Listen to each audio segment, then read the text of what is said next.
Microphone check 1 2. What is this? It's your boy Rip Rude, and he back to the rudeness. Yes. Just want to give y'all some encouragement for the day. You know what I'm saying? Straight up, no chaser. Oh yeah, my Indians back in it to win it for sure. Just want to give y'all some food for thought. That's it. Listen, when somebody is trying to poke at you, get a reaction out of you, pull you out of your character, that's not a test of your anger. That's a test of your discipline. Anybody can snap. Anybody can yell. Anybody can get dragged into a fight they didn't choose. But staying calm, staying centered, keeping your power, that's different. That's rare. That's strength. And the people who win long term aren't the ones who react fastest.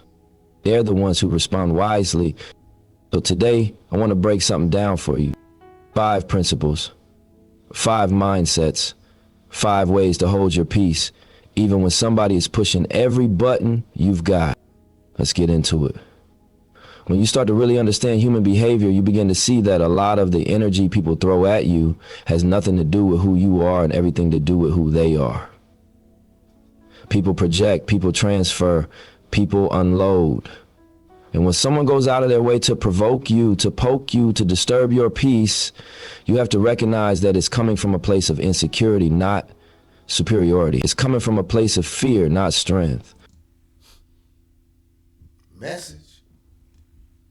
Nobody invests energy into shaking the ground of someone they don't secretly see as solid. Nobody wastes time trying to destabilize someone they don't see as steady. So when you feel someone trying to push your buttons, understand this is a reaction to your presence, to your discipline, to your growth. They feel something about you that they can't explain, and instead of elevating themselves, they try to pull you down to where they feel comfortable. People only provoke what they feel threatened by. That's the truth most don't say out loud, but it's the truth that will save you from a whole lot of unnecessary battles. You ever notice how people who haven't done the work on themselves are the quickest to judge, criticize, or instigate? Your peace becomes an irritant because it exposes the chaos inside them. Your calmness is a spotlight on their turmoil. Your stability reminds them of everything they haven't handled within themselves. And instead of dealing with their own mess, they aim at you because that's easier.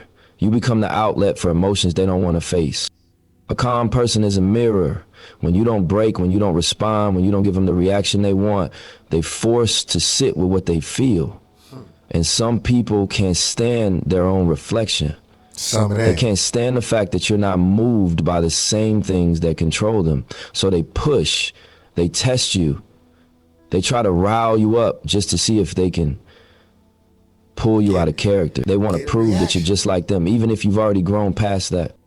Think about the people who've tried you recently, the coworker dropping little slick comments to get you off your game, the family member who always brings up something embarrassing just to get a laugh at your expense, the stranger online who doesn't know you but has the boldness to speak recklessly behind a screen. None of this is accidental. None of this is random. People don't poke without a purpose. It might not be a purpose that. Think about the people who've tried you recently, the coworker dropping little slick comments to get you off your game, the family member who always brings up something embarrassing just to get a laugh at your expense, the stranger online who doesn't know you but has the boldness to speak recklessly behind a screen. None of this is accidental. None of this is random. People don't poke without a purpose. It might not be a purpose they admit to, but it's a purpose that exists. Because provoking someone is an attempt at control. The moment you react, the moment you break your own peace to meet them in the chaos, they feel like they won. They feel like they got inside your head, like they moved you emotionally, like they pulled you into a space you didn't choose. And the wild part is, most of these people don't even understand why they're doing it. Their behavior is coming from ego, insecurity, resentment, jealousy, or internal battles they haven't named yet. But regardless of where it comes from, your power lies in recognizing that it's not about you. The moment you feel that heat rising in your chest, that moment where your voice wants to get louder, where your hands tighten, where that old version of you wants to step forward, stop, breathe. Remind yourself, this is not about me. This is about them. Those words act like armor. They create distance between the situation and your spirit. They let the emotions pass through instead of getting stuck in you. I've seen people lose opportunities, relationships, jobs, and respect just because they couldn't control their reactions. They let someone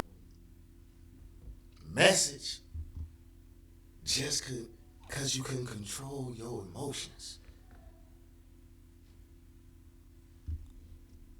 Else's low vibration pull them out of character. They let someone else dictate their moves. And the worst part, afterwards they always regret it.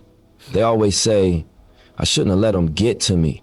Because deep down, they know that giving someone your reaction is the same as giving someone your power. When you allow someone to provoke you, you're letting them steer your emotions. You're letting them rent space in your mind. You're letting them shape Space in your mind. your behavior.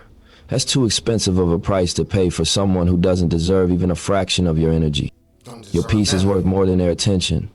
Your growth is worth more than their approval. And your future is worth more than any moment of anger that could cost you something meaningful. When you really adopt that mindset, reacting starts to feel like losing, and staying calm starts to feel like winning. Because it is. The real victory is protecting your emotional space. That's where we gonna start right there. The victory is protecting your personal space. Forget what the world got going on. Worry about what you got going on. Your emotional well-being, your mental peace, your spiritual health. Worry about that. And the rest of it gonna fall in place. We're gonna stop right there for today. But we're gonna continue